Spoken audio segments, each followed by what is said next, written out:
ચોમાસામાં આ 8 શાકભાજી ભૂલથી પણ ન ખાવો. પાલક, કોબીજ, ફુલાવર ધીમું ઝેર છે. નમસ્કાર મારા વાલા મિત્રો, હું શારદાબેન ગોસ્વામી આપ સૌનું મારા આ ઘરમાં ખૂબ ખૂબ સ્વાગત કરું છું. અત્યારે ચોમાસાની ઋતુ ચાલી રહી છે, ખરું ને? બહાર વરસાદની રમઝટ બોલી રહી હોય, વાતાવરણમાં ઠંડક હોય, ત્યારે મન પ્રફુલ્લિત થઈ જાય. આ ઋતુ જેટલી મનમોહક છે એટલી જ આપણા સ્વાસ્થ્ય માટે સંવેદનશીલ પણ છે. તમે કહેશો, શારદાબેન આ વળી કેવી વાત? અરે ભાઈ, ચોમાસામાં કુદરતમાં અને આપણા શરીરમાં ઘણા મોટા ફેરફારો થાય છે, જેના કારણે અનેક રોગોનું જોખમ વધી જાય છે. અને ઘણીવાર આ રોગોનું મૂળ આપણે જે ખોરાક ખાઈએ છીએ તેમાં જ છુપાયેલું હોય છે. આજે હું તમને એક એવી મહત્ત્વની વાત જણાવીશ જે સાંભળીને કદાચ તમને થોડું આશ્ચર્ય થશે, પણ તે તમારા અને તમારા પરિવારના સ્વાસ્થ્ય માટે અત્યંત જરૂરી છે. હું વાત કરીશ કેટલાક એવા શાકભાજી વિશે જેને આપણે ખૂબ જ પૌષ્ટિક માનીએ છીએ, રોજિંદા આહારમાં લઈએ છીએ, પણ ચોમાસાની ઋતુમાં તેનું સેવન ધીમા ઝેર સમાન સાબિત થઈ શકે છે. હા, તમે બરાબર સાંભળ્યું, ધીમું ઝેર. તમે વિચારશો, શારદાબેન શાકભાજી અને ઝેર, આ તો અજુગતી વાત લાગે. તેની પાછળ નક્કર વૈજ્ઞાનિક અને આયુર્વેદિક કારણો છુપાયેલા છે, જેની જાણકારી હોવી તમારા સ્વાસ્થ્ય માટે અત્યંત જરૂરી છે. આ વિડીયોમાં હું તમને જણાવીશ ચોમાસામાં શાકભાજીનું સેવન શા માટે ધ્યાનપૂર્વક કરવું જોઈએ અને આપણું શરીર આ ઋતુમાં કેવું વર્તે છે.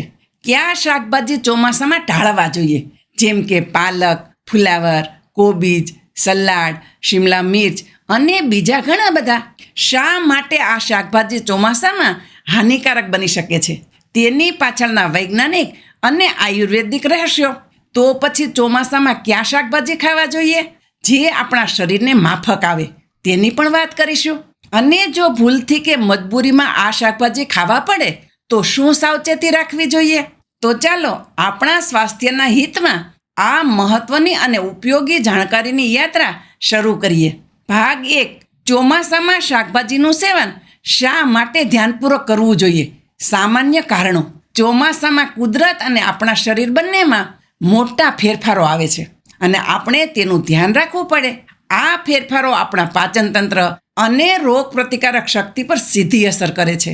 આયુર્વેદિક દ્રષ્ટિકોણથી મંદ અગ્નિ એટલે કે આપણી પાચન શક્તિ ધીમી પડે. આયુર્વેદ કહે છે કે ચોમાસામાં વાતાવરણમાં ભેજ અને ઠંડક વધે છે, સૂર્યપ્રકાશ ઓછો મળે છે. આનાથી આપણી પાચન અગ્નિ એટલે કે જઠરાગ્નિ મંદ પડે છે.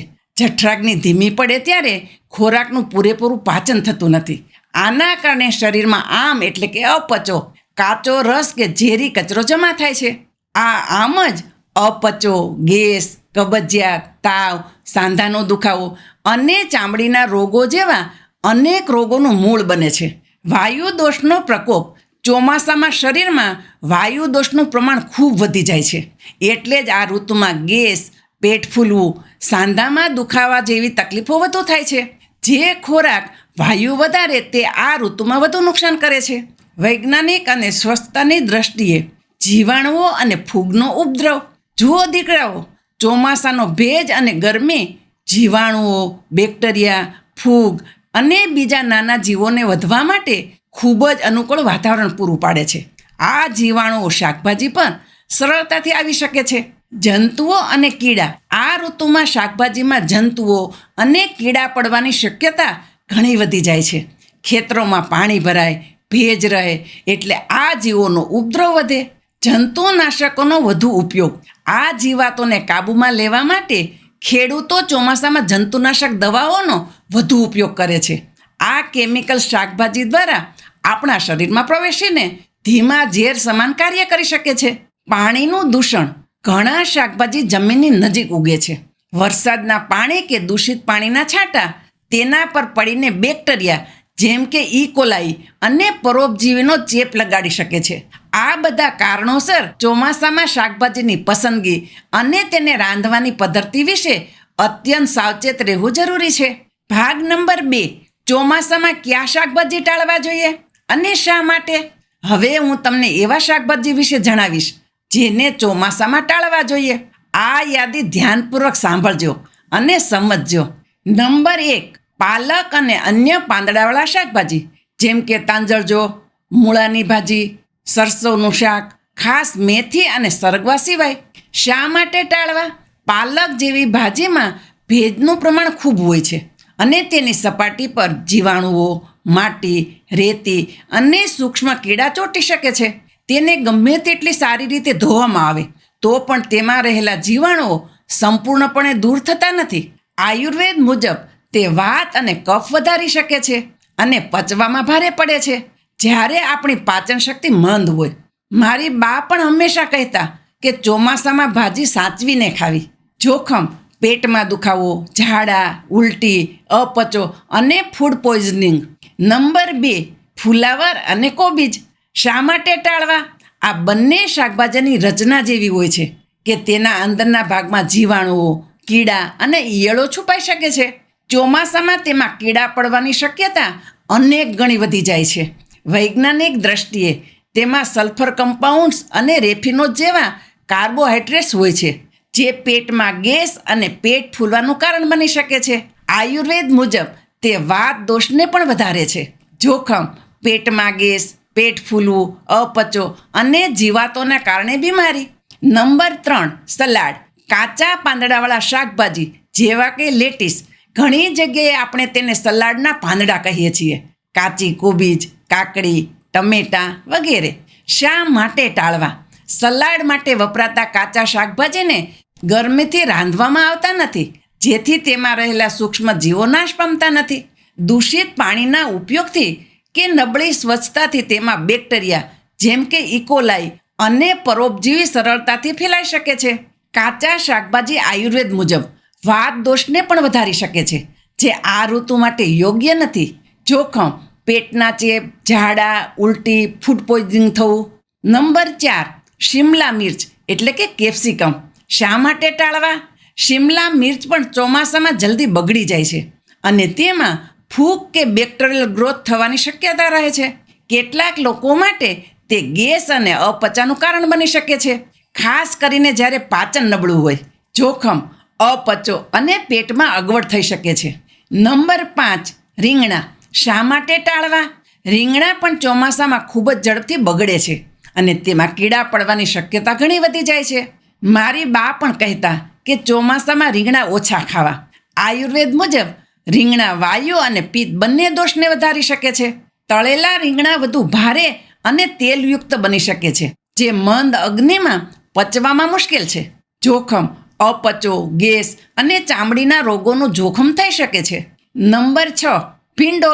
ભીંડો શા માટે ટાળવો? ભીંડા ચીકણા હોય છે. આયુર્વેદ મુજબ ચોમાસામાં કફ દોષ પણ વધી શકે છે અને ભીંડાની ચીકાશ કફને વધારીને પાચનને વધુ ભારે બનાવી શકે છે. વળી ભીંડામાં પણ ચોમાસામાં જીવાત પડવાની શક્યતા રહે છે. જોખમ: અપચો અને કફની સમસ્યામાં વધારો થઈ શકે છે. નંબર 7, વાલ, વટાણા, ફણસી એટલે કે કઠોળ પરિવારના શાકભાજી. શા માટે ટાળવા? આ શાકભાજી કઠોળ પરિવારના હોવાથી સ્વાભાવિક રીતે વાયુ વધારનાર હોય છે.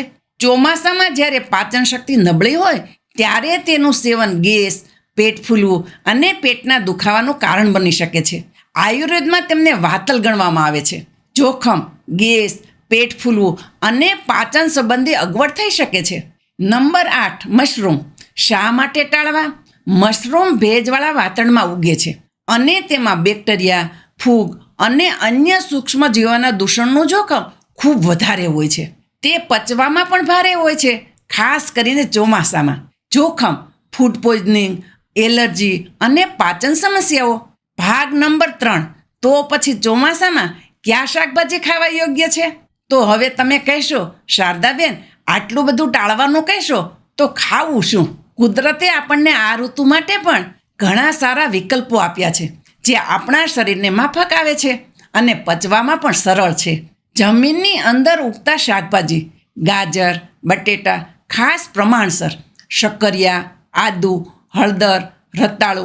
આ શાકભાજી જમીનની અંદર હોવાથી બહારના દૂષણથી પ્રમાણમાં સુરક્ષિત રહે છે. તેમને સારી રીતે ધોઈને અને છાલ કાઢીને રાંધવા. વેલાવાળા શાકભાજી, દૂધી, તુરિયા, ગલકા, પરવળ, કંટોલા ખાસ ચોમાસું શાક, કારેલા, કોળું. આ શાકભાજી પચવામાં હળવા હોય છે અને તેમાં પાણીનું પ્રમાણ વધુ હોય છે, જે શરીરને હાઇડ્રેટ રાખે છે. કંટોલા તો આયુર્વેદ મુજબ ચોમાસા માટે ઉત્તમ ગણાય છે. મેથી અને સરગવાની ભાજી ચોમાસામાં અપવાદ રૂપે ખાઈ શકાય છે, કારણ કે આયુર્વેદ મુજબ તે વાયુ અને કફ દોષને શાંત કરે છે. તેમાં કીડા ન હોય અને તેને ખૂબ જ સારી રીતે ધોઈને જ ઉપયોગ કરવો. ડુંગળી અને લસણ આ બંને ગરમ અને પાચન સુધારનાર ગુણ ધરાવે છે, જે ચોમાસામાં મંદ અગ્નિને પ્રજ્વલિત કરવામાં મદદ કરે છે. યાદ રાખજો, જે પણ શાકભાજી ખાવો તેને હંમેશા સારી રીતે ધોઈને અને બરાબર રાંધીને જ ખાવો. ભાગ નંબર 4, જો ચોમાસામાં ટાળવા જેવા શાકભાજી ખાવા પડે તો શું સાવચેતી રાખવી? હવે જો કોઈ કારણસર જેમ કે મહેમાન આવે કે બજારમાં બીજા શાકભાજી ન મળે અને તમારે ઉપર જણાવેલા શાકભાજી ખાવા જ પડે તો શું સાવચેતી રાખવી તે પણ જાણી લ્યો. સાવચેતી નંબર 1, ખૂબ જ સારી રીતે ધોવા. શાકભાજીને વહેતા પાણી નીચે ઓછામાં ઓછી 5 થી 7 મિનિટ સુધી ધોવો. મીઠાવાળા પાણીમાં કે હળદરવાળા પાણીમાં થોડી વાર પલાળી રાખવાથી જીવાણુઓનો નાશ થાય છે. સાવચેતી નંબર 2, કાચું ન ખાવો. આવા શાકભાજીને ક્યારેય કાચા ન ખાવો. તેને હંમેશા સારી રીતે રાંધીને ખાવો, જેથી તેમાં રહેલા બેક્ટેરિયા કે પરોપજીવી નાશ પામે. સાવચેતી નંબર 3, યોગ્ય મસાલાનો ઉપયોગ. શાકભાજી બનાવતી વખતે હિંગ, આદુ, લસણ, હળદર, મરી, અજમો અને જીરું જેવા પાચન સુધારતા અને ગરમ મસાલાનો ઉપયોગ કરો. આ પાચન શક્તિને મદદ કરશે અને ગેસ અપચાને અટકાવશે. સાવચેતી નંબર 4, પ્રમાણસર સેવન. આવા શાકભાજીનું પ્રમાણ હંમેશા ઓછું રાખવું. વધુ માત્રામાં ખાવાથી પાચન તંત્ર પર ભાર પડે છે. સાવચેતી નંબર 5, શાકભાજી તાજા જ ખાઓ. હંમેશા તાજા શાકભાજી જ ખરીદો અને તેનો ઝડપથી ઉપયોગ કરો. લાંબા સમય સુધી સંગ્રહ ટાળો. સાવચેતી નંબર 6, ડૉક્ટરી સલાહ. આ બધી વાતો સામાન્ય જાણકારી માટે છે. જો તમને કોઈ ગંભીર બીમારી હોય, જેમ કે ડાયાબિટીસ, હૃદયરોગ, કિડનીની સમસ્યા કે પાચન સંબંધી ક્રોનિક તકલીફ, અથવા તો ચોમાસામાં તમને કોઈ પણ પ્રકારની સ્વાસ્થ્ય સમસ્યા થાય તો તમારા ડૉક્ટરની કે આયુર્વેદિક નિષ્ણાતની સલાહ અવશ્ય લેજો. તેમની સલાહ વિના કોઈ પણ મોટા આહાર પરિવર્તન ન કરતા. તમારું સ્વાસ્થ્ય સૌથી કિંમતી છે. નિષ્કર્ષ, ચોમાસામાં સ્વાસ્થ્યનું ધ્યાન રાખો. તો જોયું ને મારા વાલા મિત્રો, આ ચોમાસાની ઋતુમાં આપણા આહારનું ધ્યાન રાખવું કેટલું જરૂરી છે. આજે આપણે આ વિડીયો દ્વારા શીખ્યા કે ચોમાસામાં આપણી પાચન શક્તિ મંદ પડે છે અને વાયુ દોષ વધે છે. આ ઋતુમાં કેટલાક શાકભાજી જેમ કે પાલક, ફુલાવર, કોબીજ, સલાડ, શિમલા મિર્ચ, રીંગણા, ભીંડા, વાલ, વટાણા, ફણસી અને મશરૂમ સ્વાસ્થ્ય માટે હાનિકારક બની શકે છે. તેમજ કયા શાકભાજી દૂધી, તુરિયા, કંટોલા, ગાજર, આદુ વગેરે ખાવા યોગ્ય છે, અને જો ટાળવા જેવા શાકભાજી ખાવા પડે તો શું સાવચેતી રાખવી? આ બધી વાતોનું ધ્યાન રાખશો તો ચોમાસામાં પણ તમે સ્વસ્થ અને નિરોગી રહી શકશો અને વરસાદની મજા માણી શકશો. યાદ રાખજો, તંદુરસ્ત શરીર એ જ સાચી સંપત્તિ છે. જો તમને મારો આ વિડીયો ગમ્યો હોય અને તમને આ માહિતી ઉપયોગી લાગી હોય તો વિડીયોને લાઈક કરવાનું ભૂલશો નહીં. અને જો તમે મારી ચેનલ ઉપર નવા હોય તો ચેનલને સબસ્ક્રાઈબ પણ કરો, જેથી તમને આવા જ નવા અને ઉપયોગી વિડીયો મળતા રહે. અને હા, આ અમૂલ્ય માહિતી આપણા બધા મિત્રો અને પરિવારજનો સાથે શેર કરજો, જેથી સૌ કોઈ આનો લાભ લઈ શકે અને ચોમાસામાં પોતાના સ્વાસ્થ્યનું ધ્યાન રાખી શકે. હું શારદાબેન ગોસ્વામી તમને ફરી મળીશ એક નવા જ વિડીયો સાથે, નવી જાણકારી સાથે. ત્યાં સુધી મસ્ત રહો, સ્વસ્થ રહો. આપણા વડીલોનું જ્ઞાન એ જ સાચી દિશા.